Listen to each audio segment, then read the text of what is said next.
Hello, my name is Alan Baxter, the director of the film, And my name is Charles Ricciardi. I'm the writer and the producer. and we're here to guide you through our filmmaking experience of barriers and to give you sort of behind the scene comments on how we made the film and what we had in mind. You notice New York is, this is obviously a New York City film, and the first scene that we show, which is very much a part of this film, is the kind of marginalized world of New York, the sort of speak the not so much the underground world, but the world of poverty and crime and drugs, which does get play in films, but maybe not as much as it should. And that's why it was so important to film this like below the subway and at night to kind of cross that feeling of violence. And also, it's very important that Snake here, this is the kid that plays a very pivotal role in the film, is very much aloof from this. He's very much apart from this. He's kind of looking on it as a sort of a third party person. And that's why we kind of keep him away from the action. But that it's so important that, again, this is all under the subway and this is all sort of pushed under the train, so to speak. But this is all very much a very important part of the whole structure of the film Barriers. It's I interesting Go ahead. Yeah. as uh, as we look back on this film and reflecting on shooting on film and shooting this film in the mid '90s. It really was before Right. independent film had bloomed, Yeah. and the floodgates had opened and digital Right. film making had really become the way. Right. And so we really did this the old-fashioned way independently, Right. shooting Right. on film, Right. editing on a flatbed, Right. all those types of things, Right. and it holds up very well for Yeah. me. Yeah. It does. It does. Right. Yeah. And we'll be mentioning this comment quite a bit as we, progress on. That being an independent film, we use people for the first time in the making of this film and kind of pull together from people who wanted to get exposure in the film world. Now, this is a very different scene, obviously, from the first one. We're above ground. This is Central Park West on a nice sunlit day, and this kind of represents the affluent world. This is the affluent world of New York that Tori is very much a part of, and you'll see Tori in a few minutes. But it's very important. I think Chuck, you'll agree with me that this. I insisted that the playground scene have a fence around it because this kind of symbolizes the kind of sheltered world of this private school that Snake is very much not a part of. Right. The fence is really the barrier between Snake and Tori, Right, and where they first meet, and it's interesting to see it work that way. right. Most of these kids in this sequence, by the way, this is their first time in front of a camera. So these are not professional actors at all. And this is their first time. And, we had to choreograph them and work with them, but they put in a lot of their time for nothing. And From again, this shot of Snake is very important behind the fence. from a production point of view, this was an excruciating day for these kids to be working too, because Right, it just was about 98 degrees, and right, we were in the middle of a heat wave. right, exactly, right, right. But these kids stuck through it all. Sure. Yeah. And and there you see Snake, and then there's Tori, and then there's uh, we'll see her in a minute. And in this shooting, it's very important again. Snake kind of comes from outside into this world, which is a world that he's not a part of. And it's also interesting that some of this, believe it or not, we had to shoot over a long period of time because we had to use this playground up in the Bronx. This is not a private school playground, by the way. We weren't able to get into a private school playground. They were cost prohibitive. Right, exactly. Now, in the next shot you see, this is where the Addisons stay. This is Tori's home, and obviously it's above ground. It's in a high rise that looks very affluent. And in this particular scene, we debated a lot because we wanted to give across the characteristics of being an affluent black family here in the Upper West Side. And in some ways, we played with stereotypes, like we have classical music in the background, which kind of stereotypes affluence and wealth, and we debated on whether or not that was good. But I felt we wanted to get away from other stereotypes. Well, that's right. When we, in writing the script, we really wanted to look at the issue of economic divide as opposed Definitely, to strictly a racial divide. And when we definitely. decided to cast this family and then put together this scene, we tried to look in a different direction, whereas, people in a different economic stratosphere, what their environment would be like. Right. And it's something, I guess, that's open to debate. And, during early screenings of this film, we had a lot of maybe some criticism and in the portrayal of this family that maybe it's too Cosby-like. It's Right. not really reality in some sense, but I think it's a valid and legitimate representation. Exactly. Definitely. Definitely. Definitely. Definitely. Yeah. And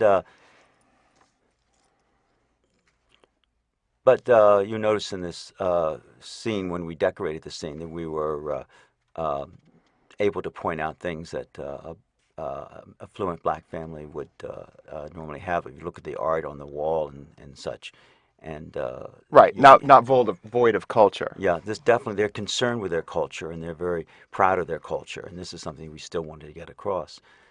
Even though we have the tappings of a typical affluent family, like the bar and the music and so forth, and that was very important to get that. But also very much involved in their career and their work and so forth. And so we established this family and sort of getting an idea of the juxtaposition of Tori, the affluent, and the young kid, a little Right, removed. And now, in a short while, we're going to see more of Snake's world. exactly, And again, it's that contrast where the story really exactly. takes off. It's the economic difference that we're trying to emphasize here. Racially, they're all the same in the same racial division, but economically, they're very different. Now, you notice again, Tori has a room all to himself. He has space. They think that having space is kind of like an affluent characteristic, and this will contrast very much to Snake's world. And here we go across to the other side of town. So this is like uptown in Harlem.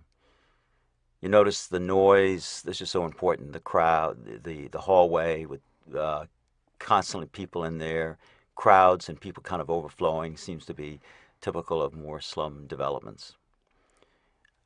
In the apartment, overcrowded apartment, TV on constantly, and then the abusive mother, which maybe is a bit of a stereotype. Yeah, but It's a familiar scene that yeah, some images that we are readily available to right, people. exactly.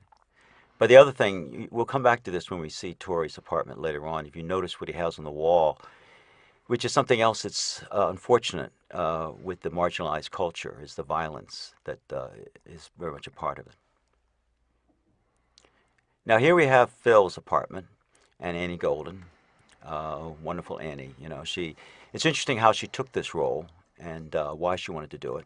She liked the script an awful lot, and that was one of her main reasons when you say Chuck in taking this role, right? Right. We had gotten a script to her. She read through it, wanted to meet us, and Uh, we discussed the idea of the project, and she was just very enthusiastic about it. And she really raised the level of the production. She has a pedigree and kind of a very impressive resume of films. She's worked with right, Milos Forman and Hair, her breakout role. She's continued to be in large feature films, Hollywood productions, and just recently wrapped on Full Monty on Broadway. right, exactly, exactly. But always gave a lot to the film, Yeah, and I think she gives a lot to this role. exactly, exactly. Now, in a few minutes, you'll see what a boyfriend looks like, and that was very important in the casting. That I insisted that the boyfriend really be a gorgeous hunk, really good-looking guy that she couldn't say no to, and that's very important in her character because she's kind of been awed by this guy who's obviously taking advantage of her. So that was very important. Also, I don't know whether, uh, as far as independent filming is concerned, we had to go to New Jersey to get her apartment, even though the outside of the apartment is in East Village, Lower East Side, more or less, which has changed quite a bit. And that's something else you're going to see in this film further on, is there's so much of New York that has changed since when the time we made this film. There's a lot of changes that have gone, and there's a lot of gentrification of the area that her apartment is supposedly in.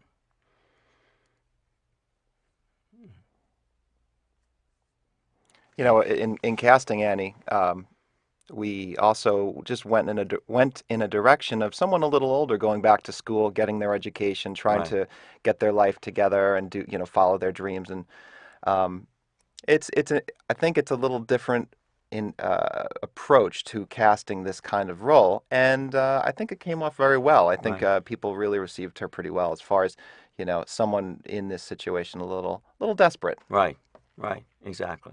Yeah. In fact, during the scene, the relationship comes across very strongly between herself and the boyfriend, and that comes across quite well.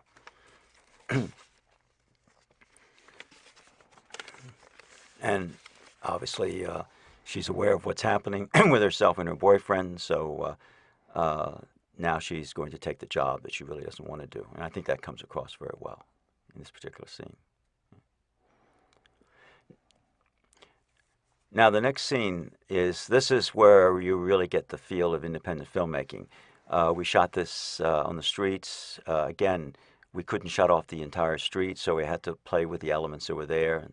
And we had to do a lot of work with the sound. And so this posed problems. But it was very important in the filming of this that, again, Tori's world is very different from Snake's world. So you'll notice in this, and particularly in this shot, the gang is across the street, a distance away from Tori. Tori's apart from it. You can't even hear Snake at that point. That's intentional because he's not a part of their world. But he decides to cross the street and go to their world. And that's very important in the film. He enters a world totally different from himself. Absolutely, from an energy point of view, this is and this the images really tell the story, and Right. that's really something that David Sharples did very well. Yeah. I mean, he lensed the film and has a great eye for Beautiful. creating a moment.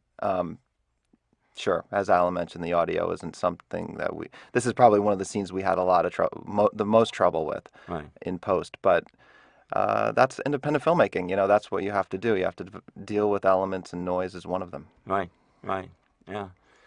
And not working on your studio budget where we could close off the entire street. I mean, we got good cooperation from the New York Film Department and so forth, but New York Film and Television Committee and everything.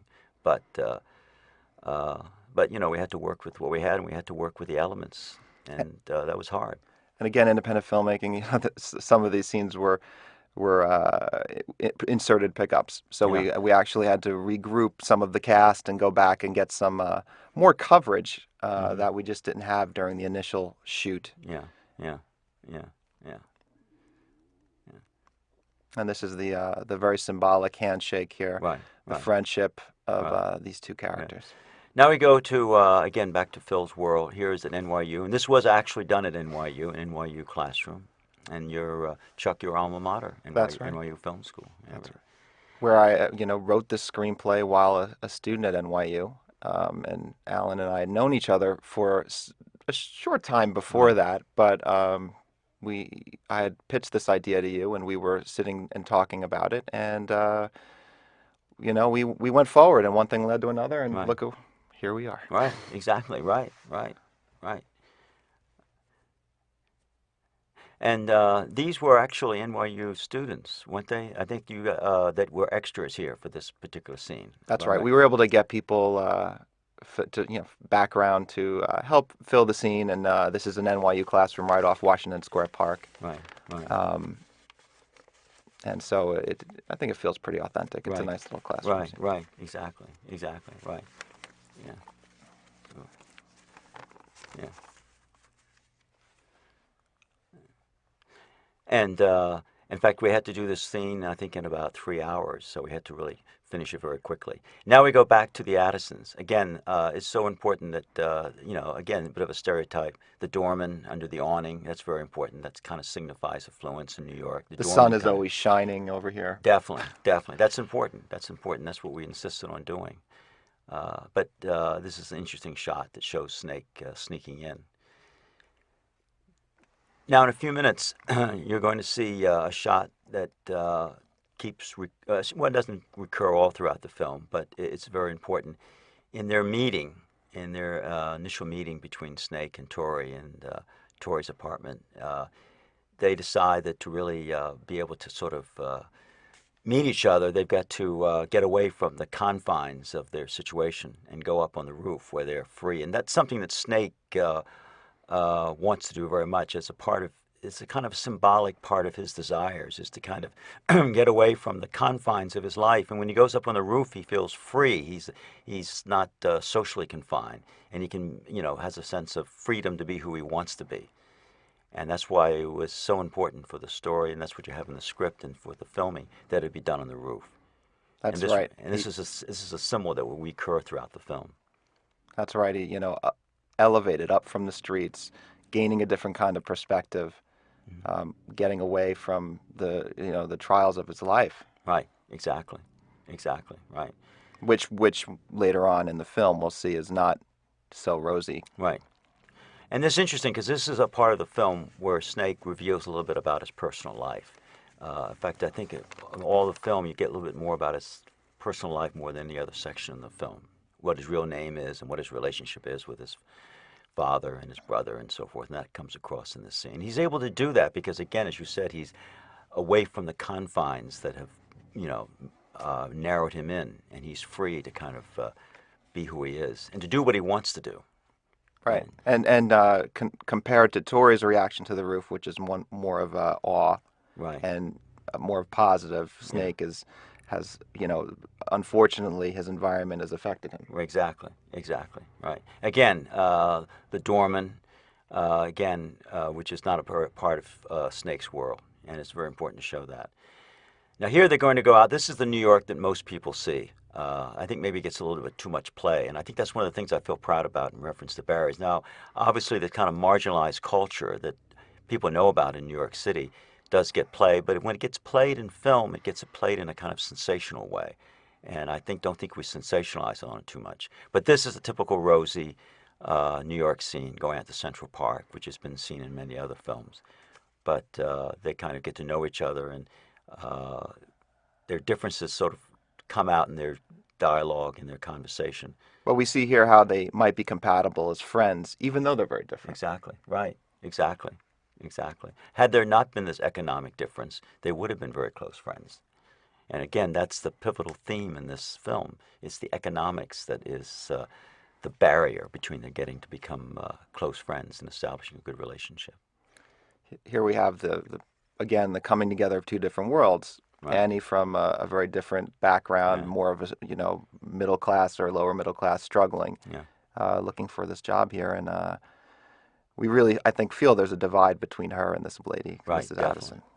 Now, this I think is interesting because most films you've seen in the past, it's been the black nanny who's hired by the very affluent mother who hires the nanny to take care of the kids. And I would say that if you went through most New York affluent homes in New York right now, you would find most of it being that situation: the black nanny hired by an affluent white family to take care of the kids. So here we go against stereotypes. This is why it was so important that Phil be white, obviously, and that she's hired by a fluent African American woman to take care of their kids. So this goes against kind of stereotypes, which I still see played out in films today.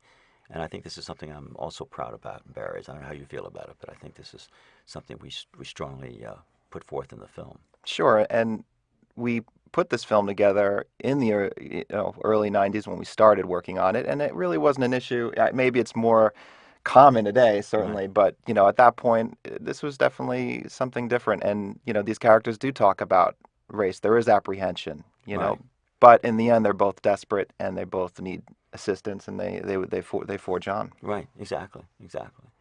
Now here we're back at the playground scene, and again, in a very torrid, hot day, a lot of Barriers was filmed during an intense heat wave in New York City. That's right. If we look back at the production calendar, we were blessed with very little rain. I think it rained 2 days, and one of Yeah, them was a day off. yeah. But the trade-off was we just were extremely we were cooked We're every day cooking, of production. cooking, right? Yeah. So the actors gave their all in doing this. And again, we had to go up to the Bronx to do this playground scene because, again, we were not able to use the private school playgrounds on the Upper West Side, which is where this is supposed to take place. But again, these kids, this is the first time they're in front of a camera. And again, here's Annie again. But Christine Plough, I think we should make a comment about her. She's gotten a lot of good comments about her Young girl acting. on the right-hand Yeah, side here. because it's her first time in front of a camera, which I think should be noted. And it's funny. I think in a sense that she's just so mismatched with Tori as a Hmm. playmate, Hmm. but it kind of further emphasizes his need to really fit in, to find friends, to find a connection that he really can feel good about. Right, right, exactly, exactly. But again, all the other actors here playing the part of the kids, again, this is the first time in front of a camera. And one of the things also I think is good about Barry's is that it gave a chance for kids on the street to get involved in a film. And from an educational point of view, I think this was a tremendous uplift and a tremendous experience for them. So much time when you have New York City filming, uh, those type, the all uh, the extras and so forth are taken up by unionized actors. That's right. And just a brief mention that Alan, as an educator himself, was able to really reach out to some younger actors and some people who even help behind the scenes. Right. And there's no putting a dollar amount or a value on the experience that I know a lot of people had working on this film because it was fun and rewarding, a different kind of thing that they were really exposed to. Right. Right. Now here you have Times Square, and even the subway scene. A lot of this has changed in the past. Here we have a video arcade that's not very typical of Times Square anymore. Times Square has changed tremendously since this film was shot. This is kind of like the pre-gentrification era of New York City, the The Woody pre-Giuliani. Allen Times Square. Right, exactly. Right. You notice also that their video games, you can't see this entirely close up, are relatively violent. And this is what the kids get involved in. In the marginalized culture, again, this seems to be a part of what happens. Well, Uh, certainly alive today with video games, and back then, I guess it was no different with arcades, and just yeah, a different way for kids to access them. And Alan, maybe you just want to talk a little bit about your original idea for shooting some close-ups of the right. games. Yeah. In fact, we did shoot some close-ups of the games, violent games, and we just couldn't get the rights to put that on the screen. So the video manufacturers did not want that, so They declined to they participate. declined to participate. But that is very much a part of Snake's world, uh, and makes it hard for Snake to be the type of person he wants to be. It kind of infringes on his uh, uh, childhood experience, which is something he has to fight against, which is not a part of Tori's world. And again, but again, it's interesting that even this video arcade was cost prohibitive for us on Times Square, so we had to go to New Jersey to do this. So thank God for New Jersey; they helped us out on this quite a bit. And again, what you're seeing here is a Times Square. A lot of it has disappeared. This is not an existing Times Square anymore. And the other thing is rather interesting is that a lot of these scenes, again, we just went out in the streets and filmed. We didn't have the money, obviously, to close off Times Square, so we had to put up with the circumstances that we had. So uh, this was shot very much on the cuff off Times Square. That's right. Although we had cooperation from the mayor's office of film, Right, there was only 1 or 2 days that we actually had police right, blocking traffic for right, us. exactly.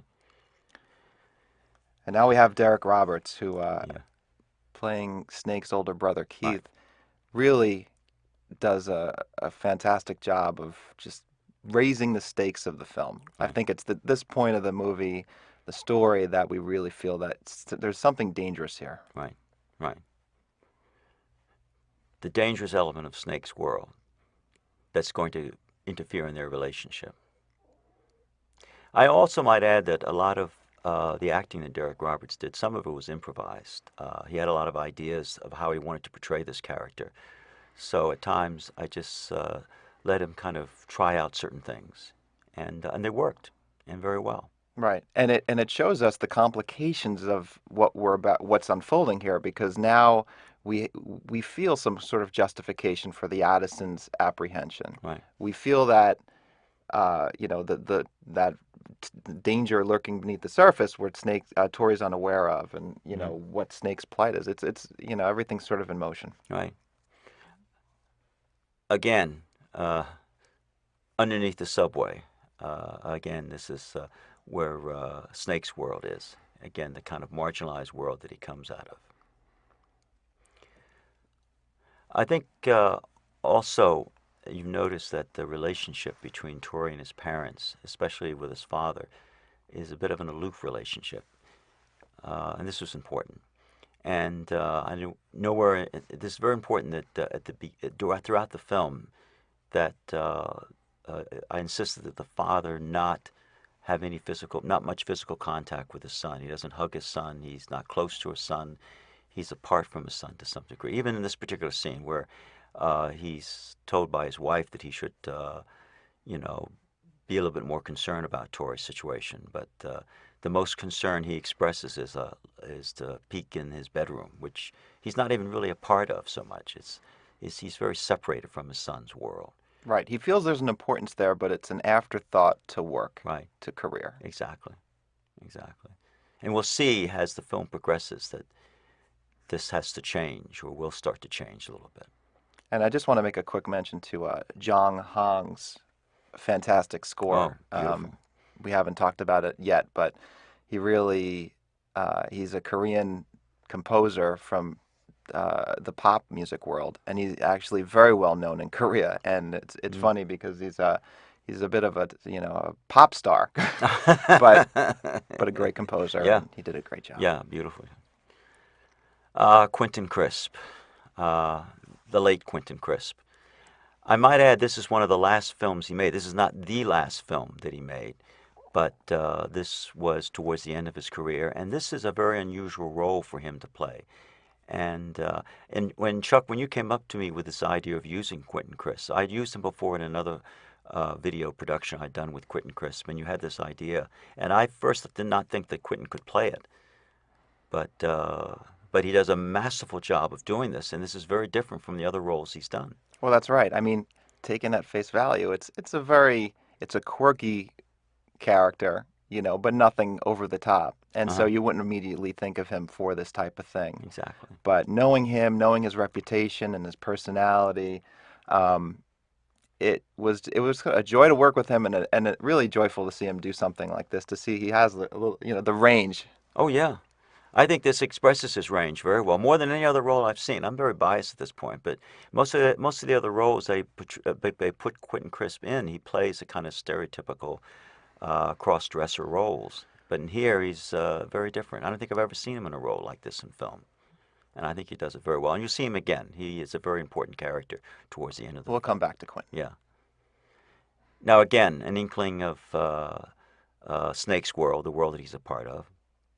And again, some of the members of the gang are some of the people I used with the school I teach at, TCI, the community college. So I used some of the students there, and they gave their all to this. Funny too, just a side note, the nicest guys in the world, wouldn't hurt a fly, and they're playing these guys that are Right, exactly. somewhat Yeah, dangerous yeah, yeah. And they are. types. They are very nice guys, too, really. And they portray these roles. Now, the lunchbox where this was filmed, which is another New York scene, another New York place that doesn't exist anymore, The Lunchbox Restaurant. the lunchbox restaurant. Yeah. And how we did this, I think, is very interesting. First of all, we did not close up the lunchbox. We were allowed to come in there and film it, even while there were customers there, and even while they were going around their regular business. And the people on the streets are not extras. They're, just going about their normal routine. So we filmed this while the lunchbox was serving other customers. And so the sound you hear in the background of the other customers talking is realistic. It's not staged soundtrack. And all the people on the walking in the background, Hmm. just happy, Yeah. happy Yeah, coincidences. happy coincidence. They just happened to walk there in the bus, you know. It was a very happy coincidence the bus was there. Yeah. But we had problems. We had problems in filming it because, you know, we were given a very limited time restraint. And again, we had to cooperate with the customers and everything. We didn't have the luxury again of closing it up completely. Even the fellow who serves her coffee is works for the lunchbox. Was not a professional actor. But Those again, are the whole actual plates clanking in the yeah, background. yeah. This is not sound effects that we use. But again, what you see outside on that particular area, this is over in the extreme east side. Not the extreme east side, but this is towards the East Village. And again, a lot of this area has gone through even more changes in the last 4 or 5 years. Again, what you'll see again in this film is some very vintage New York scenes that have changed over the years, and it's a very big debate going on in New York now about this. You know, they've changed areas, they've gentrified areas. Is this good? They're making it more touristy, and is this really good for New York? Right, with the rising real estate, some of these people, the prices for real estate, Yeah, some people can't afford to live here. A lot right, of the segments of the population are being pushed out. So that exactly, that is definitely something that's on the table. right, And this scene really is the forging ahead of a friendship between Tori and Phil, right, and I think this sort of brings us into the next phase where right. we think they're going to work together. Exactly right. So we see in this coming collage that they begin to forge a relationship and they warm up to each other. Now, again, this is what you've seen in many films. This still very much exists, and you've seen this over and over again in front of the American Museum of Natural History and typical New York scene. Uh, but then again, this is a part of Tori's world. But they get to become friends, and this is important in the structure of the film. And that's why it's important to have that little montage there. And introduces us to Snake, and Again, once more Zhang's musical score, maybe a little hint of something that might go yeah, wrong. right.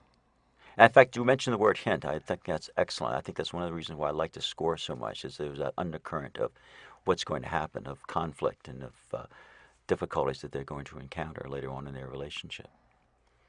Now, again, this particular scene brings out Snake's character very much so. He knows how to break a lock, use this credit card and everything. This is very much a part of his upbringing. Street smarts. So he's got the street smarts, exactly, which obviously Tori does not have. Again, brings out the difference between the two. Now, the way they play the game, too, um, uh, and now the reason why he has a shirt off, I might add, that one of the reasons is that the Jeff Garcia, who plays the part of Snake, uh, when he was with Jamal Roots, who plays the part of Tori, uh, I think uh, Jeff Garcia forgot to bring his shirt or something, so we had to give him another shirt or something. So that's part of the reason why we had I to think it was play a with it. continuity snafu. Yeah, something like that. Right, right. Yeah. Now, when he excuses himself, uh, this is very important in the development of the story. Is that when Snake comes out of the bathroom, uh, he has a chance to look at a world that he has not been a part of. This is very different from his apartment. And he's kind of not only taken in by this, but he also senses that this is a family background that he's never had.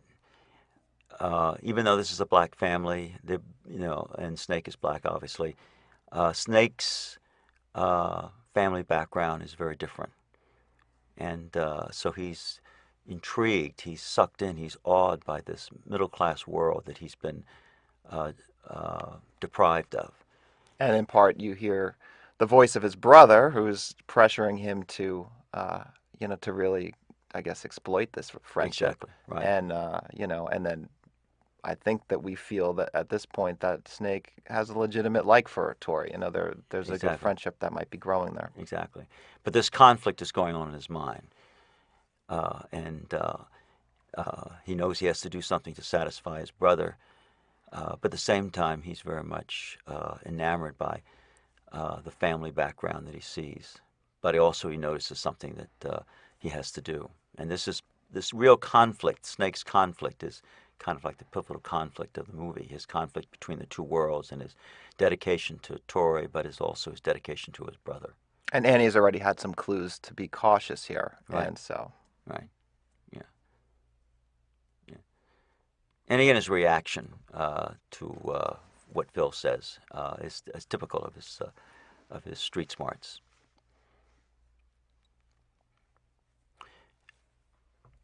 And then again, you notice the painting in the background too.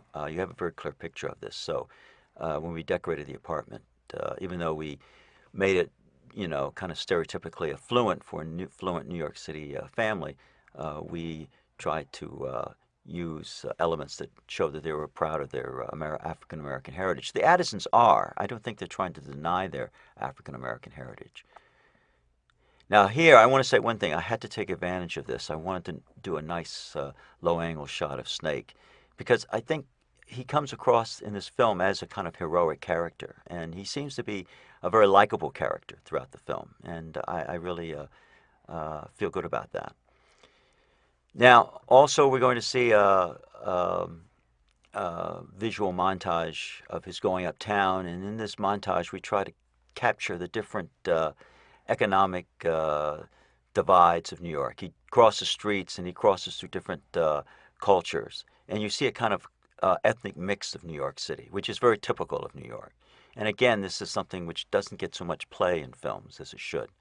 well, and you know, we just left the comfort of the Addison Exactly. household, which Yeah. is, you know, sheltered from everything out Exactly. here. Where, you know, when Snake is in this world, he's Yeah. basically, you know, he's on his own. Exactly. And here we see very graphically the poverty and the marginalized culture that he's a part of, and people living on the edge, homeless population, and so forth, which again is very much a part of New York and is still very much a problem of New York City, as it is for most cities in the world, especially in the United States.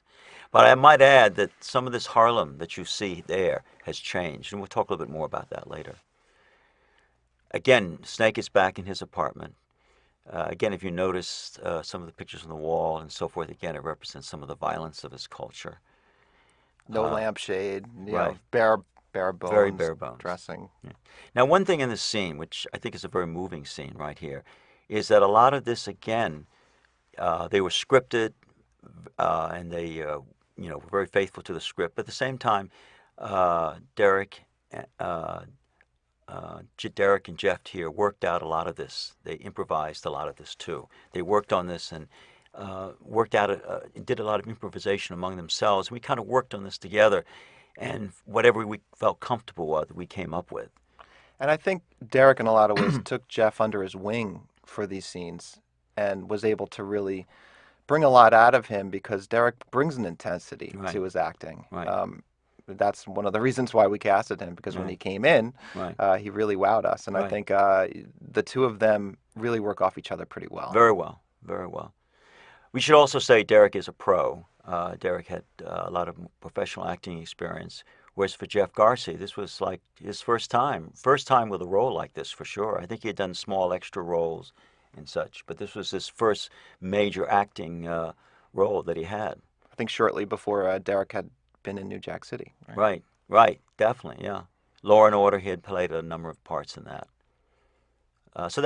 So you're getting, two different actors, one for the first time and another one who had more of a track record.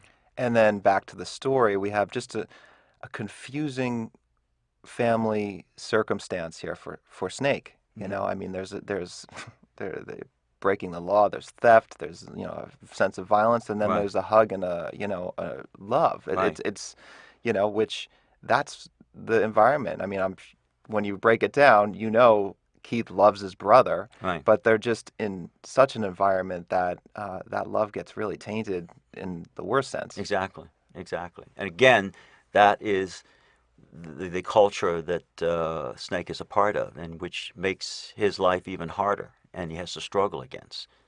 And again, it's an economic situation. Now here we are back again with Annie and her boyfriend. Louis Bastone, the actor, an avid motorcycle rider, Right. and that is That's actually his motorcycle, his own right? motorcycle in the foreground. Right.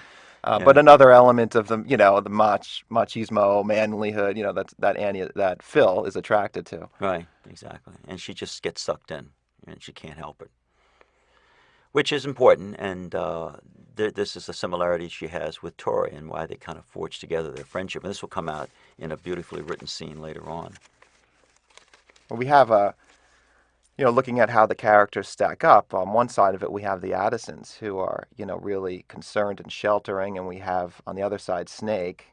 Well, actually, on the other side, really Derek and Keith, Derek Roberts, Keith, the older violent brother, Right. and in the middle we have Tori and Snake, and Right. really they're being pulled in different directions. Exactly. And Exactly. Phil is sort of, Phil is really Right. the buffer. Right. Exactly. Exactly.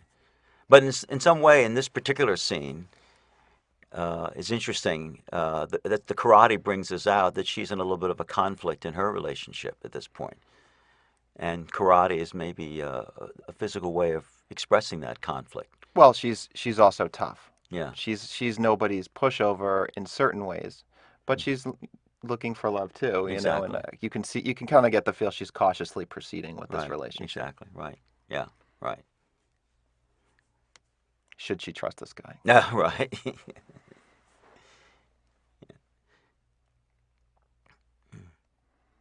And it shows a little bit about the fellow's background himself and his relationship with his father, and also with his girls. And she knows this too.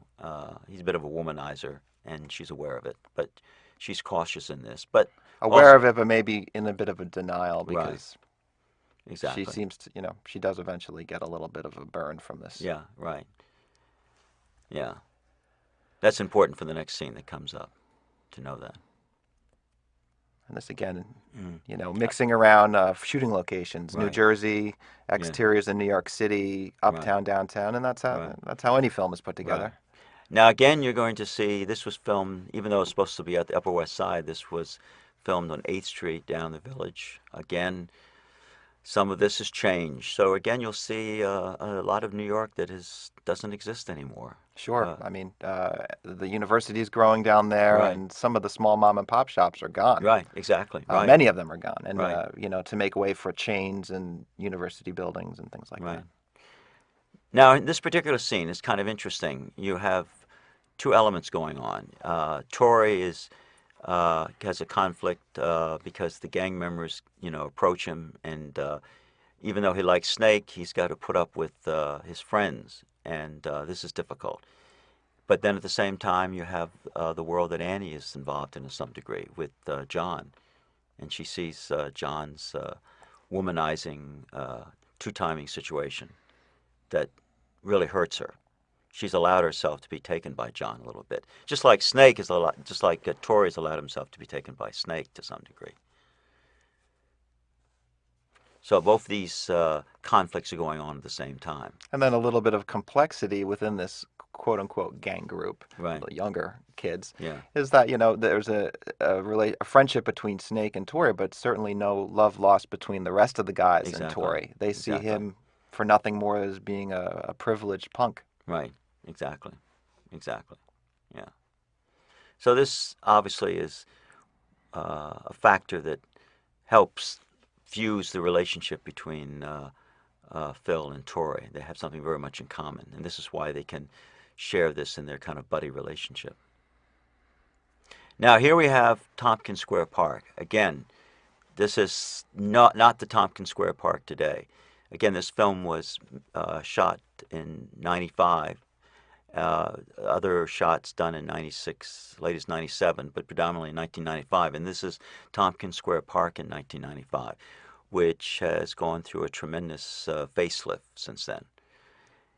So you'll see the old Tompkins Square Park, and there's a lot of feeling that, again, the gentrification of Tompkins Square Park has taken away a lot of the very ethnic flavor of that neighborhood. And again, this is a constant debate that's going on in New York City now. Is that what's happening to New York? And what, just another nod to Sharples because it's just the imagery, looking back on it now and again reflecting on the choice to shoot on film. Right, I just think it really New York looks fantastic in film right. I and agree. really brings out the most of the location. Exactly, exactly. Back up to Back up to Torres. Torrey's place in that affluent high-rise apartment, right? And then again, this particular scene, as the script points out, indicates their relationship, and also the little funny thing about the spelling that Phil has a problem with. Yeah, And at this point, Phil and Tori seemingly getting along famously. yeah. Now, what's going to come up in a few minutes is uh, you'll, as the viewer becomes aware of the fact that probably Snake tampered with um, Tori's father's credit card. This is coming up in the script, and again, we had to be very uh, general about this. We couldn't specify what specific credit card was used and so forth. It was kind of interesting because we wanted to be realistic, but credit card companies did not want us to use their names. That's kind of interesting at this point. And with technology changing so much, I think the being a little vague at this point has Yeah. actually proved well for the script because it's something that does happen. Identity theft and credit card Right, theft happens exactly. all the Right. time. Yeah. Yeah. Yeah, this is a movie ahead of its time, right? That's true. Yeah, yeah, And now yeah. with this news, it's truly seems that the web of the complexity of the relationships has really sort of grabbed hold now Right, because Phil is put in a position where she feels she knows. right. Exactly. Exactly. Right. Yeah. Maybe Tori knows too. Yeah. And again, the soundtrack, the music, which underscores a lot of this conflict, is so beautifully done and comes into play here at this particular scene. And it's funny, when you hear the soundtrack now, um, for me, I feel it has that Hollywood sensibility. It has that, which is very strong in bringing the drama, but it also has that little a Right. hint of the Asian culture, which I think is a nice thing, as Yeah. Jang Hong from Yeah, Korea. John Hong. Right. Exactly. Right. Which is beautiful. Beautiful. Right. Very much so. Then these nice shots of Central Park. Yeah. And again, this is a Central Park scene that probably gets shown in a lot of movies, but then again is part of Tori's world. But again, in a lot of movies that come out, I think again Central Park and shots like this get a little overplayed. So I think again in Barry, as you see a little bit, you see a lot of again of the other world of New York, but not in a sensational way as it's done in other movies. Right. Well, in here, the clearly the park is in the background, but we're not. It's not eating up the camera. It's not overpowering the dramatics of the scene. I Right. mean, there's something very important going on here, and clearly, even if you don't know Central Park, that's immediately recognizable. Yeah. Exactly. Now this is very typical of the New York affluent commercial area. Park Avenue. Park Avenue, Park Avenue. Now, this, by the way, was actually a real law office that we were able to use. Our lawyer let us come in. Again, uh, we were able to do this off the cuff, which we had to. Come in on a weekend, nobody's there, Right, and exactly. that's the part of the game with making an independent film, as everybody knows who's tried and who continues to do. You have to cut corners wherever you can, Right, and we lucked out with this location because it's obviously high up and yeah, it's nice. right, right. And again, part of the symbolism of the film. It's elevated. It's high up. It's away from the street problems of New York. And again, that world. And in a sense, that's the world that the Addisons are a part of. But at the same time, in the scene, you know that that's the world, the sort of the lower world is the world that Mr. Addison is trying to keep his son away from. He's trying to protect him from it. And Phil confronts him with this. And of course, he's in a state of denial about this, and he's very upset that he has to deal with this, and that's why he fires her at this point. Right, and Phil strikes a nerve. Yeah, Um, albeit maybe she crosses a line in terms Yeah. of expressing herself. But there's a point to be made. Yeah.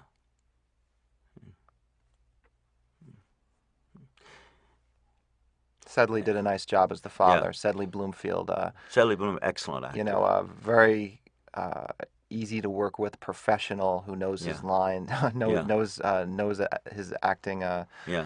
His skills are very well honed, and Yeah. working with him was just a pleasure. Pleasure And indeed, definitely. And I think in this particular scene he did not overplay it, which I think was very nice. Uh, Kept control of his character at this point, and I think he didn't over dramatize, and I think that's very good. And he did it beautifully, beautiful job.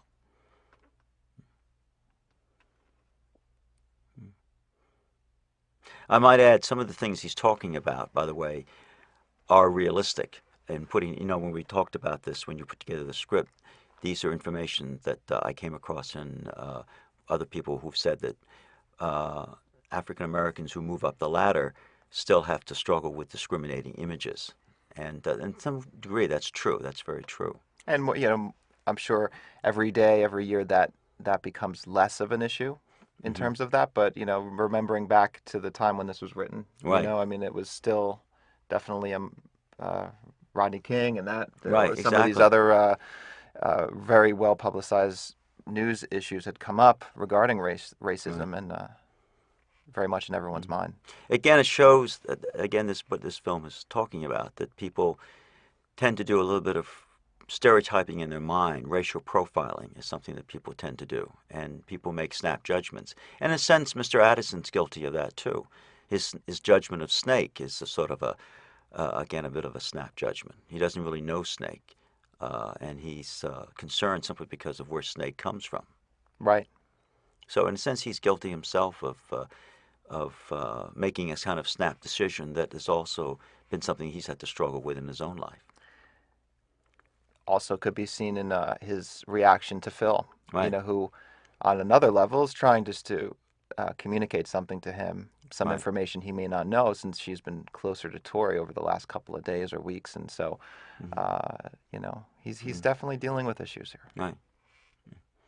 Now, I might add too, as a side note, that getting into an apartment, that was a bit of a problem. So we had some issues there too as independent filmmakers. So we had to look very hard for the right place to use for the apartment. It wasn't that easy, yeah, at this point. Again, another problem with independent filmmaking. That's right. I mean, these scenes were actually shot in Westchester, Yeah, right? that's These right. interiors were all Right. shot Yeah. out of the city. Hmm. Just reasons being that they're just more accessible. We're able to get crew in and out of them more easily, Right. parking, everything, for production. At this point, for this particular scene, it made sense for us, and I think it works pretty well Oh yeah. As a spacious New York apartment. Right. Exactly. Again, that's another thing. It's got to look spacious. Right. That is very typical of a more affluent family. And then again, the whole. But again, even though they're in a fluent situation, the Addisons have their problems, and this has also been a problem. This has also had an impact on Tori as well. That is the problem of every upwardly mobile married couple of any race, that people that both members are working. There's family duties to be divvied up, and only a finite amount of time, and so there's undoubtedly stress. Right. Exactly. Yeah.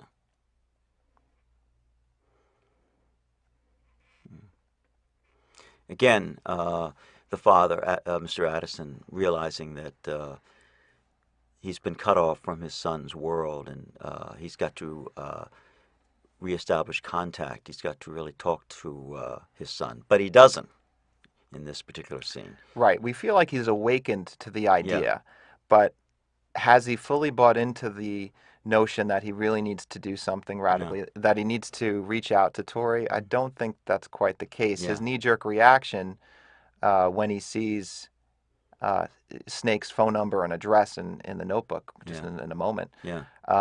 is to kind of go over there, roll up the sleeves, and straighten things out Right, without really knowing what's going on, right. per se. Without really talking to his son, Right. yeah, which was a major mistake that he made, and this is what he regrets later on.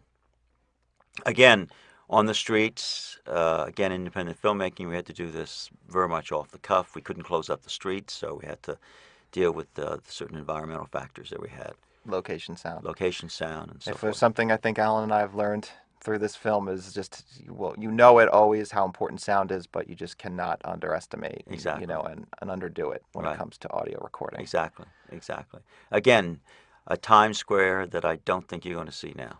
Right. And not maybe so much while it is in terms of buildings and the infrastructure, it's also the people and the influx and the flow of people. Right. We were talking before about just how much more out of towners and white collar Hmm. uh, people coming in and out of there. Right. Exactly. Right. A little comic relief. Right. Exactly. Right. Yeah. And again, yeah.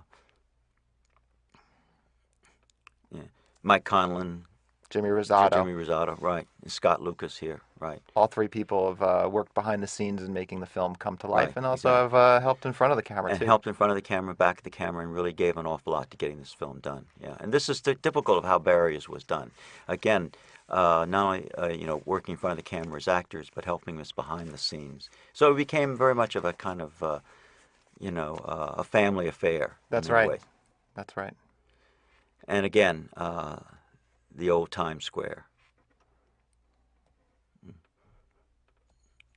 And again, the ambiance of the arcade, which is so important. The noise, blitzed by the noise and the sensationalism, which is again part of Tory's culture.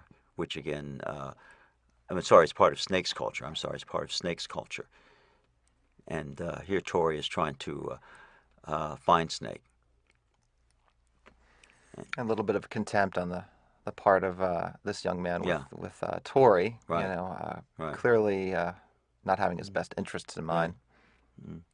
And I might add too that, in my experience as an educator, I think this film brings this out too, is that there is the contempt from the fellows to Tory, not because he's obviously not of a different racial background, but a little bit of a contempt because Tory comes from a more bourgeoisie world, a middle class world, and there's and this contempt still exists today.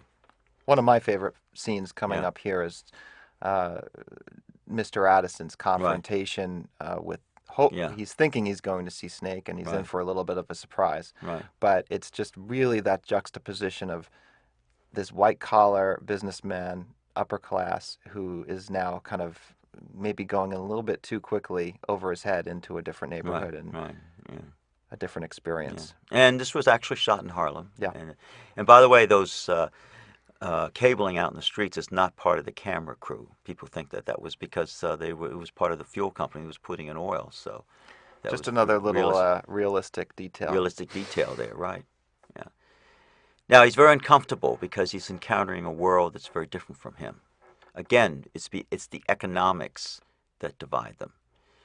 So again, even though he's African American, even though he's black, he feels very uncomfortable in this world. She immediately recognizing him as somebody who is a bill collector or someone Exactly. who's, out to get something from her. Yeah. So it happens on both ends here. Right. Right. Yeah. Yeah. Yeah. Yeah.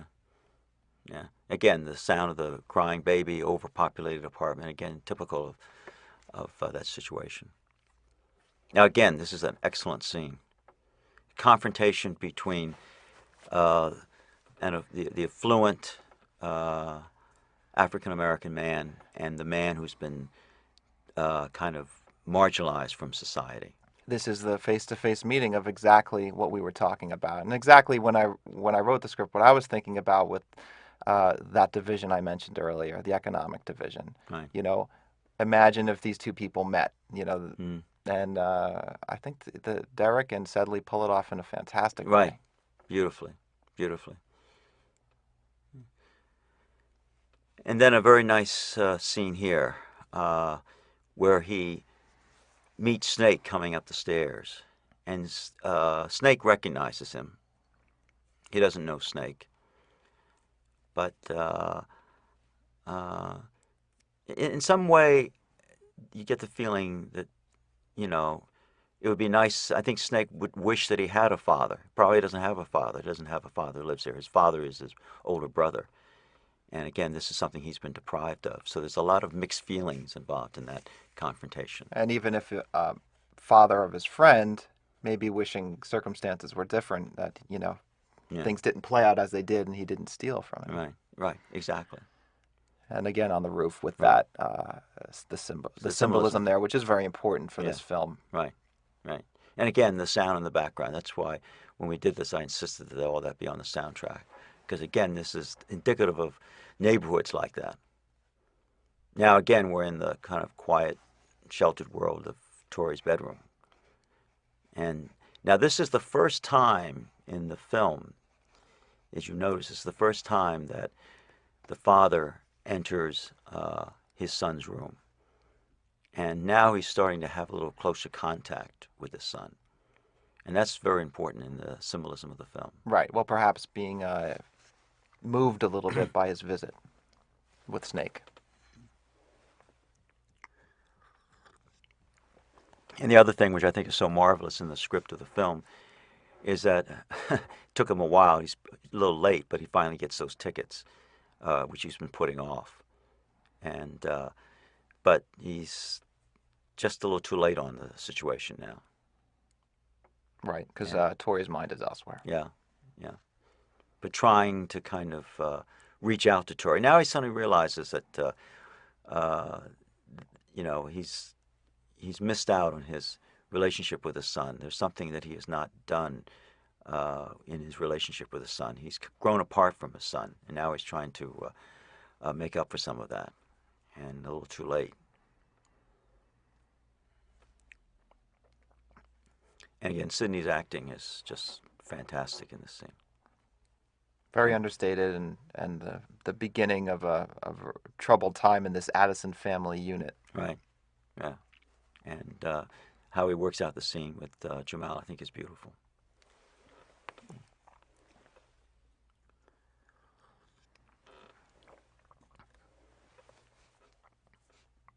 And it's we really haven't mentioned Jamal Roots and how what a job he's done or has done with the acting in this It film. was interesting how we got him in the auditioning when we used when we got Jamal. He looks, by the way, he and Jeff Garcia look much younger than they are. I don't know whether it comes across, but their ages are much older than what they actually play. More so with Jamal, Right, where Jamal came into the audition and really just knocked us out with his mature read, right, the way he conducted himself, and we were really just like blown over by his performance. And he is several years older than how he looks. right, Um, and yeah, as you're right, Jeff Garcia too. right, He just a couple years, perhaps just a couple years older than being 13 or 14. But still, he gave us a great performance and a great right. read. And people Exactly. always comment on his look and kind of matinee idol Right, appearance. exactly. Right, very much so. Again, Phil's apartment, which I'm not sure looks like that anymore. This again is an area that's been gentrified a bit down in that area. So again, you're getting a sort of the vintage New York that doesn't exist so much anymore. And again, Christine's acting here at this point, Christine Blue. And again, her first time. This is the first time again in front of a camera, as it was for pretty much so for Jeff Garcia to play the type of roles that he was playing. So the plot's in motion. Yeah, She's going to call Phil. right. Yeah,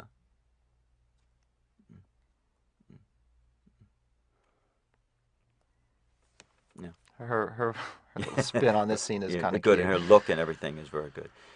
And again, Back to Louis Bastone. and his motorcycle. All right, his hog. Yeah, right.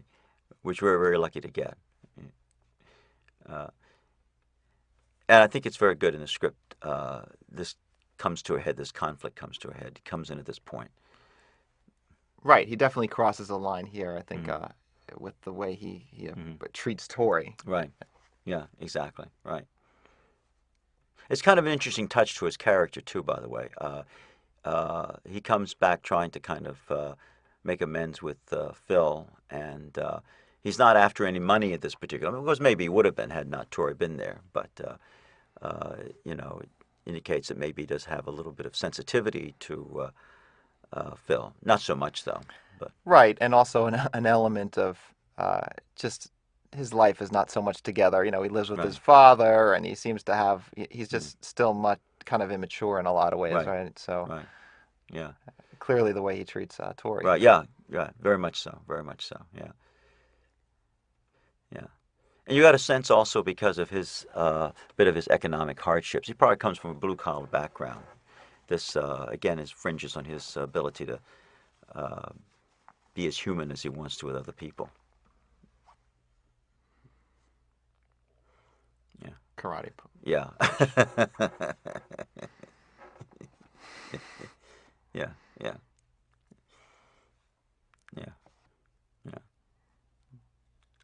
yeah. We see how And abusive and explosive he can be. So right, maybe this is a relationship better left right, behind. exactly, exactly, right, right. Again, sort of the macho machismo type of expression, and he takes it out on his bike, his motorcycle. Yeah, yeah. And again, this gets into a tender moment with Phil and Tori, which is juxtaposed with this interesting scene with his takes out all his anger on his motorcycle.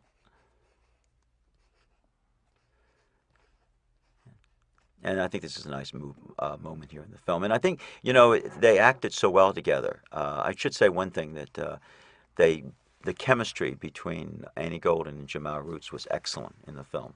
And they blended together beautifully. And they play off each other so very well. Right, and that goes back to the professionalism that Annie brought to the set. And every day, and in the scenes that she worked with the other actors and actresses, she, I could see that the other actors fed off that, and they really raised their level from there. Right. And that's really when you have a professional come in like that you really get a lot of like side benefits, and Sure. it rejuvenates the crew and the cast. Right. Right. It's kind of interesting too. They work at their chemistry between them was very good, and also to some degree the chemistry between Derek Roberts and Jeff Garcia was good too. Right. So it's kind of interesting that they both worked out very well in their own milieu in their own set. The younger actor Right, get really feeding off of the older, right, more experienced right. one.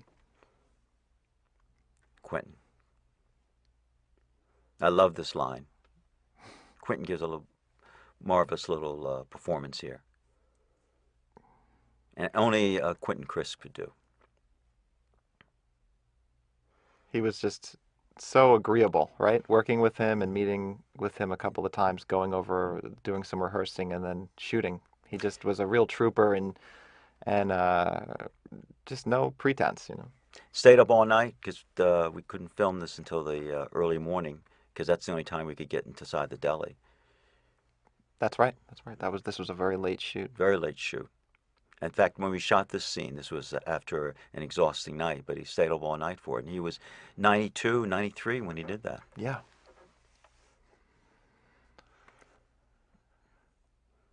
Now the conflict thickens a bit. So the aloof friend, the one who really doesn't see Hmm. why Phil is so involved with this. It's kind of more someone from the Addison's world, actually, when you think Right. about that friend. And Exactly. but Phil has a genuine connection, and that will come forth. Right. It'll come out soon. Now, this particular scene out in front of the deli, this deli, by the way, doesn't exist anymore either. That's been changed where we filmed this. So another vintage New York scene that doesn't exist anymore. Now Tori is stepping into Snake's world. And this is where it gets very dangerous because Tori is about ready to be sucked in something that's could really ruin the rest of his life. And the gang, actors that I got from the school, And of course, this is when Tori becomes fully aware of what Snake has done. Right. And that's an important Yeah, turn in the relationship. right. I think the fellas played this out very well too. This scene when they get together, and they're really nice fellows too.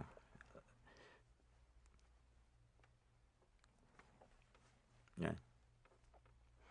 And in filming this, we had to do a lot of pickups to get this whole thing together. So this was a result of a whole year of filming.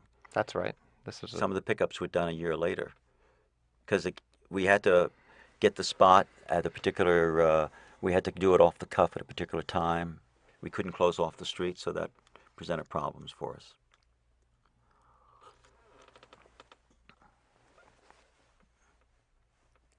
And this is the deli that they're going to rob. Mm. And now the conflict really gets going at this point.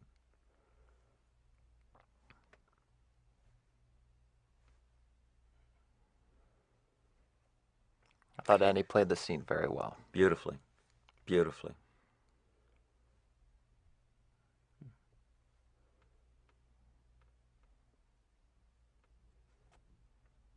Now the music picks up and accelerates the conflict here very well.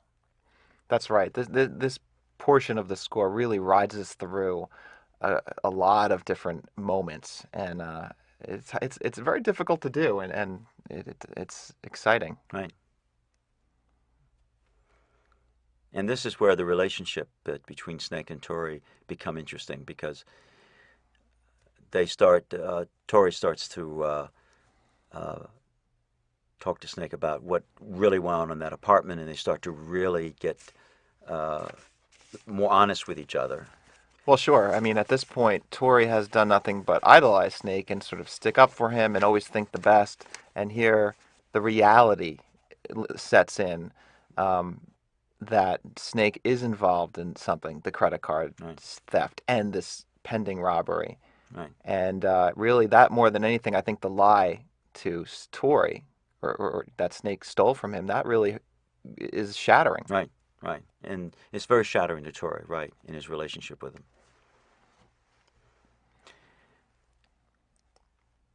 And this is something that we researched a little bit with younger kids, Right, kind of watching for cops and doing sort right, of a lookout job for older robbers, and right. it's sort of a coordinated attacks on in these robberies, and Okay. this is what's Yeah, happening I here. think it plays out very well. Yeah.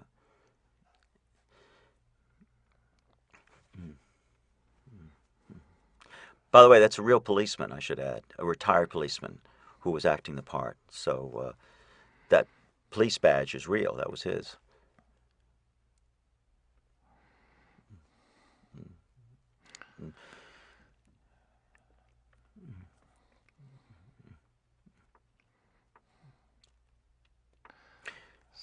Escaping out the Yeah, back door. right, right, Just sort of a little bit of a mystery as to what right. exactly transpired in the Yeah, deli. I always yeah, like that actually right, because we just hear the shots and we don't know. right, right. Which I think is good, and I think that's very good that we did that. Yeah. Again, the Central Park scenes, which were shot later, by the way. This was shot later. This was not shot right after we filmed this. And and some of this also was shot later because we had to be off that street at a certain time. Central Park. Right, This is our infamous tunnel scene right, in which we have a lot of drama unfold over the next 10 right, or 15 minutes. right, right, right. And in this scene coming up, Yeah, right after here, we're going to see one of the little boy that was detained is actually, his name's Bobby Garcia, and he's our lead, or right. Jeff Garcia, Jeff who plays Garcia's Snake, brother. Yeah. his brother. So, Mm. By the way, we should point that out. He is Snake's brother. and was also auditioned for Snake, and Right. we used him in this role, and Yeah. he did it nicely too. Beautifully. Beautifully. Yeah. A little bit of Phil flashing her knowledge. Right. And then, of course, she's going to turn and that she'll see Bobby Garcia in Right. a moment. Right. And we had a nice crane for Nice. our camera Right. this day, and it looks like $1 million Right. when you see flow for we have several different shots with Yeah. it, and it really brings out a Yeah. lot. And we had the crane. We only allowed to use the crane for like six That's hours. right. It So was a we very had to use limited it. time. Right. So we had to shoot all those in that time that we had. Again, limitations of independent filmmaking that we had to put up with. Bobby Garcia. Now in this tunnel scene. Now it's very interesting in this scene that as they're talking and the reality of their relationship, uh, he pushes, Snake pushes Tori off, and they're separated physically. And that physical separation represents, in many ways, the barriers of their relationship. But now, as they begin to sense their intimacy with each other and how they really do like each other in spite of their differences, and Snake comes up and admits that to Tori, they get closer. So Well, it's very important that they be apart and they come back again. right. And one end of the tunnel really symbolizes behind Tori his world, Right, and from the camera's point of view, the other end would be right, Snake's world, right, and they're in this midpoint. right. It's like, will this relationship go on, the Exactly. friendship, Right, and that'll even be played furthermore in the next couple of right. minutes. You'll see that. Right. And that's why it was very important that it be filmed from this point of view. And you'll see in just a second because um, Snake's older brother will show up, and they're pulled in different directions, just like you said, on different ends of the tunnel. And that was very important to be done visually.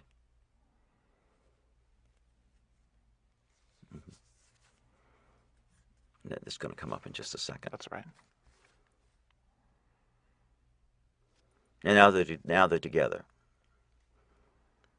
But the reason why they will be separated again is because of the two different worlds that are coming upon them. Annie, who represents uh, Phil, who's part of Tori's world, and this is the brother of Snake's world, the brother who kind of uh, causes this interruption in their relationship. And at this point, just like you mentioned, Tori is between these two extremes. Right. This is the moment of those life choices, the Right, collision of all the worlds. Annie on the left, if you will, and Keith, Snake's older Keith. brother, on the Right, right, and those decisions that sometimes we all have to make. right, right, right. Yeah. And it's important visually that both worlds be shown to them, juxtaposed one after each other immediately, to see the conflict that he's undergoing. That's very important in the filming of it. And this is where Snake's heroism comes across, because he's trying to help Tori, and he's aware of the danger that Tori is in. Right. Snake is astute enough to realize that he's got to get out of here. Right. Yeah. Yeah. And that's very important in the film. Okay.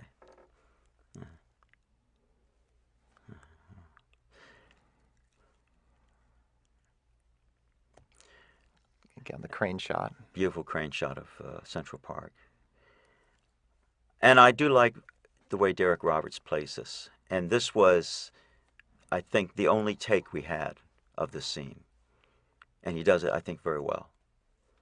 When he realizes he shot his own brother, which is one of the most traumatic things that anyone can confront in one's life. And I also think that the drama in this scene brings us back to that earlier moment of Snake and his older brother Keith's relationship, and how love and violence are really kind of confused and mixed, and it comes to a culmination here. It comes to a head here with the result of the gunshot. Again, you see the chemistry between Phil, between Annie Golden and Jamal Roots, which worked out very well, especially in this scene, which is very important.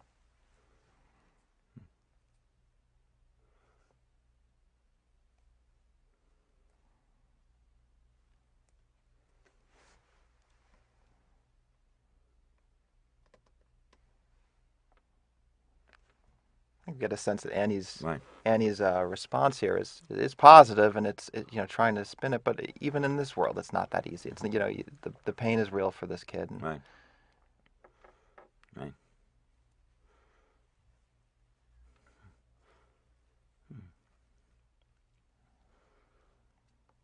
But at this point, the Addisons realize what they've, how they've neglected, in some ways, their son. And this is a nice scene because they are not the affluent family that is coming to try to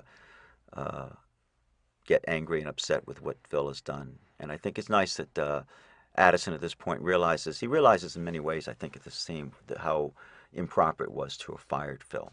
And I think that's nice. well, right, and that maybe Phil was catching on to a part of his son that he really had neglected, Hmm. and even if it's subtle, and it is really subtle, and in just his thank you to her in just a moment, I think that does a great job just to express that, Hmm. and that we feel like, well, maybe he's coming around. Hmm. And also this is reciprocal because Phil, who is obviously out of her relationship and maybe a little confused in her life and some things, has a friend in Tori. Yeah, right. Very well played out Kind scene. of well, whenever you experience death, I think you are reminded of what's important, Right. and these characters were really all Yeah. had a brush with it.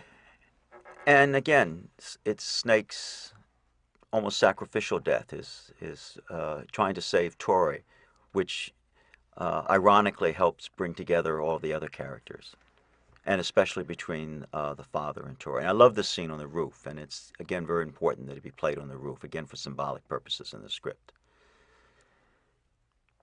It's like that roof is just at the Hmm. edge of Right. your life and seeing out to like perfection, Exactly. to perspective, beauty, and Right.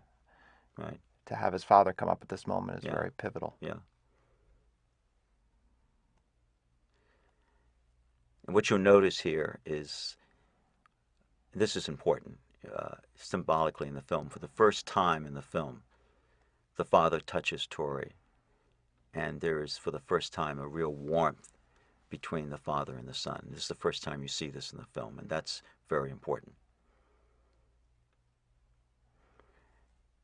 And as I mentioned already, it's actually, ironically, it's Snake's death and his saving of Tori in a way, covering up of Tori, as he prevented the bullet from getting to Tori, that causes Tori to have a relationship with his father. And we as a viewer now have a view of the roof, Right. view from the rooftop. New York City. Right.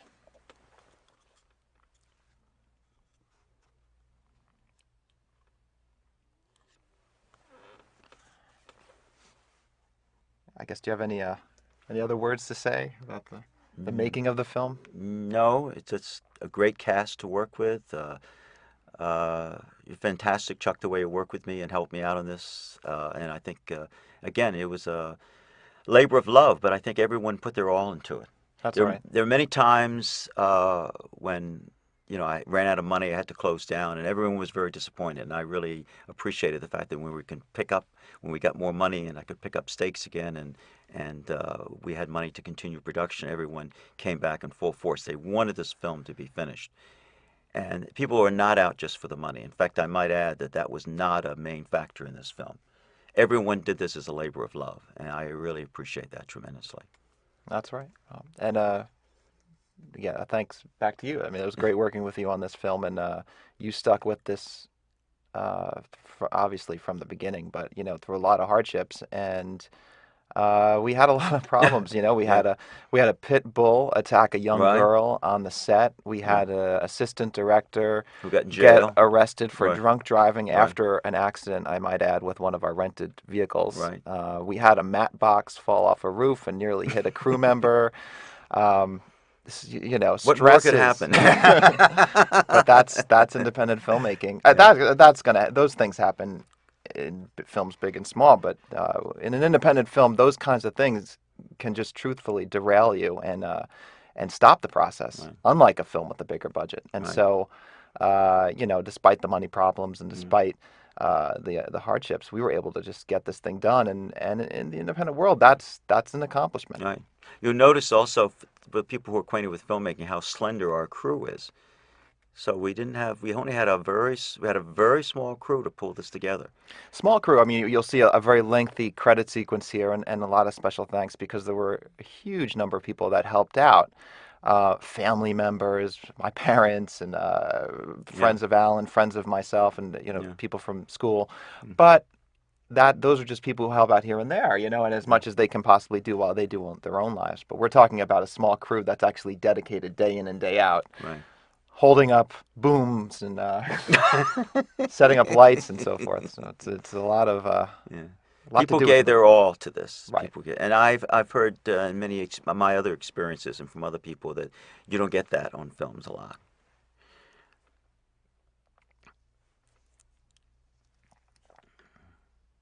Yeah, and these special credits and thank yous are very, very important, and they deserve them, all of them. And at this point, we're running out of time if I were to sit back and tell what each individual person and group did, but they really helped out immensely, and we're very appreciative of this. And I hope you enjoyed this commentary Yes. Thank you very much. and enjoy the film again.